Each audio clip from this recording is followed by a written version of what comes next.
Martineau. Le préféré du règne animal. Bonjour, les petits lapins. We're empowering drill sergeants to instill healthy fear in new recruits, ensuring that future warfighters are forged. Yes, they can shark attack, they can toss bunks, they can swear, and yes, they can put their hands on recruits.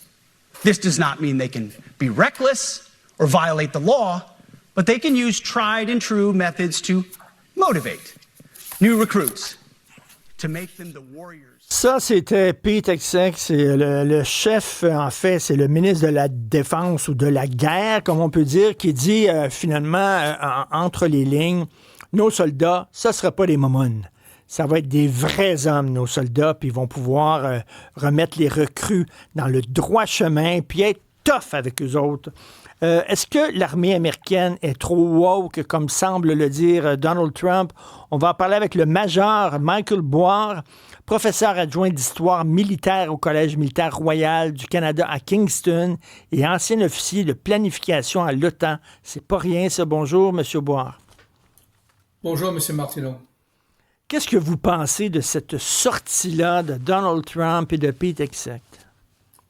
Pas grand-chose. Ce n'est pas une surprise, premièrement. Et je partage les réactions que nous avons vues sur les visages des amiraux et des généraux américains qui assistaient à cette présentation. Je ne suis pas un observateur politique, mais il suffit de comprendre que ces deux discours avaient la mission de distraire les Américains des problèmes posés par les filières Epstein.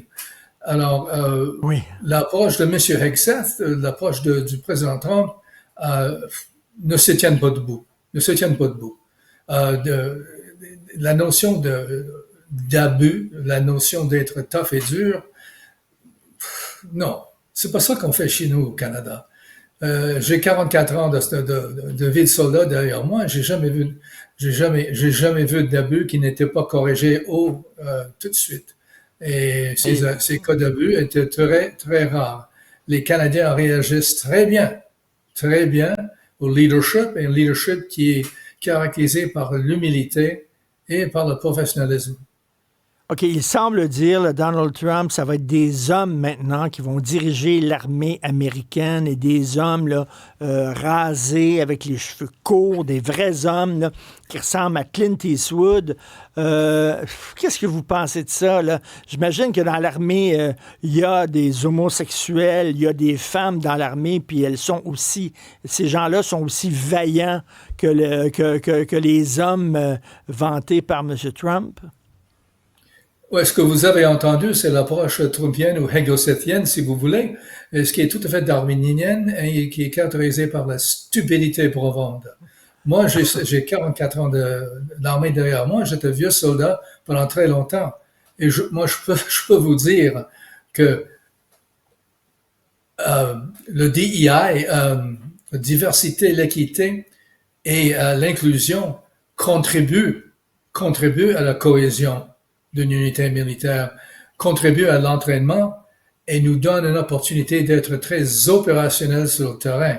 J'ai commandé et j'ai instruit tous les Canadiens, de toute minorité, de tout point de vue, de toute sexualité.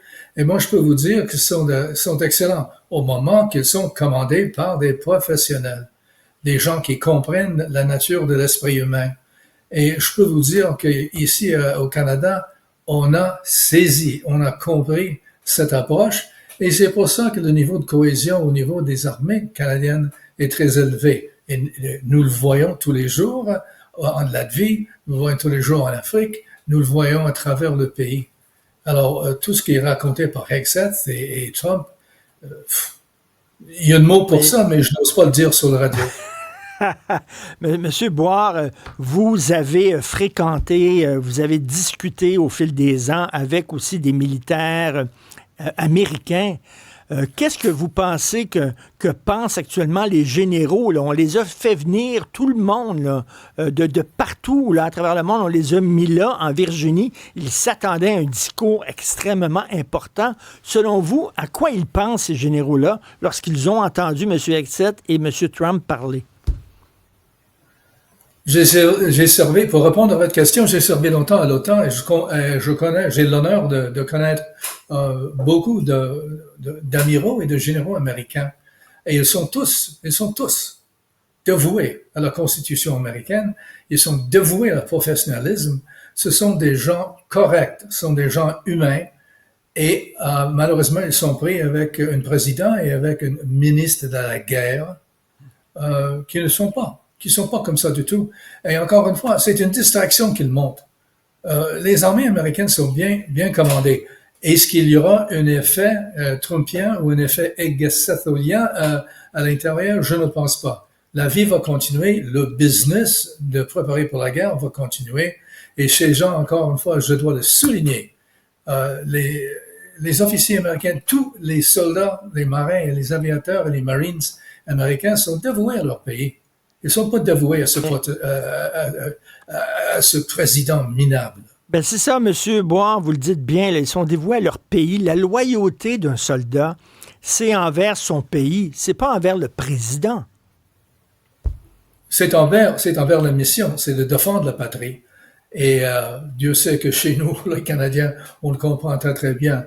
Et la deuxième mission, c'est surtout pour les chefs, de s'occuper de leurs hommes et leurs femmes dont ils ont l'honneur de commander. Mais c'est mission, c'est la défense du Canada. Mais M. Boire, mettons, là, vous êtes un soldat ou vous êtes dans l'état-major de l'armée et votre président, il est erratique.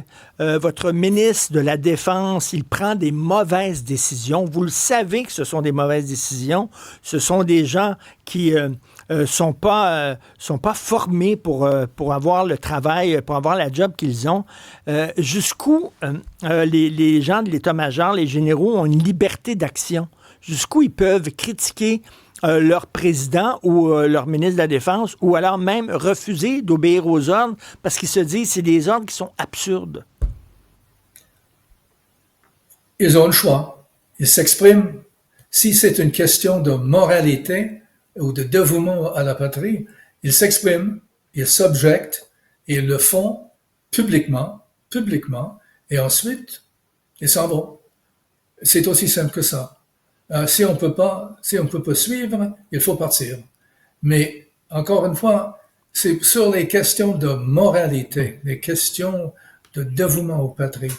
Et si par exemple un officier supérieur ou qu'elle soit américain ou canadien, n'est pas d'accord avec les décisions de ses chefs, sur le plan moralité, il faut qu'il s'en aille. Faut.